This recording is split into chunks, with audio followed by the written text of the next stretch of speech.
एक युवक ने शादी के कुछ साल बाद पिता से कहा कि वह विदेश जाकर व्यापार करना चाहता है। पिता ने उसकी मंजूरी दे दी। युवक अपने माँ बाप और गर्भवती पत्नी को छोड़कर व्यापार करने विदेश चला गया। उसने विदेश में कड़ी मेहनत की और धन कमाया और वह बहुत अमीर सेठ बन गया।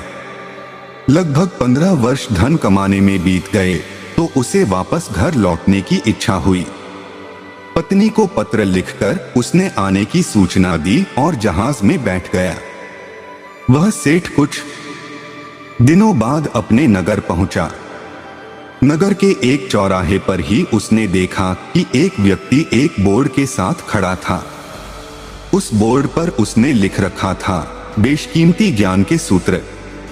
सेठ ने उस व्यक्ति के पास जाकर पता किया तो उसने बताया कि मैं बेशकीमती ज्ञान के सूत्र बेच रहा हूं। तो सेठ बोला, ठीक है, एक सूत्र मुझे भी दे दो। वह आदमी बोला, मेरे हर ज्ञान सूत्र की कीमत 100 स्वर्ण मुद्राएं हैं।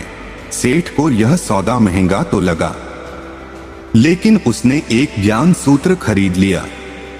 उस व्यक्ति ने सेठ को ज्ञान का सूत्र दिया, कोई भी कार्य करने से पहले 2 मिनट रुककर सोच लेना। सेठ ने वह सूत्र अपनी डायरी में लिख लिया। सेठ को अपने घर पहुंचते पहुंचते रात हो गई। सेठ ने सोचा, इतने सालों बाद लौटा हूं तो क्यों ना सीधे पत्नी के पास पहुंचकर उसे सरप्राइज दूं। घर के चौकीदारों को इशारों से अंदर कुछ भी कहने से मना कर दिया और सीधे पत्नी के कमरे में गया। वहां का नजारा देखकर वह चौंक गया।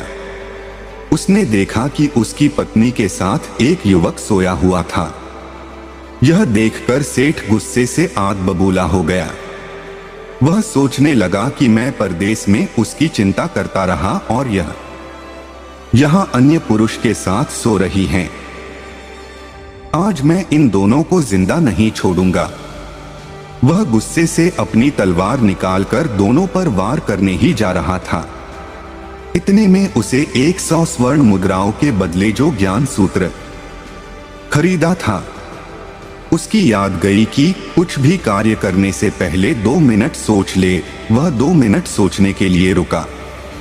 उसने तलवार वापस पीछे हटाई, लेकिन वो किसी बर्तन से टकरा गई। बर्तन के गिरने की आवाज से पत्नी की नींद खुल गई।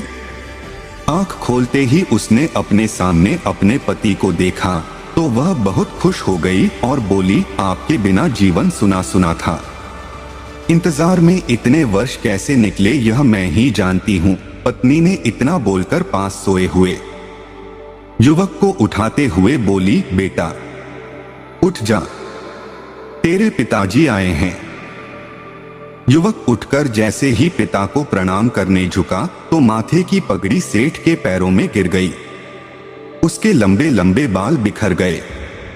सेठ की पत्नी ने कहा, यह आपकी बेटी है, इसके सम्मान को कोई आंच न आए, इसलिए मैंने इसे बचपन से ही पुत्र के समान पालन पोषण और संस्कार दिए हैं। यह सुनकर सेठ की आंखों से आंसू की धारा बह निकली।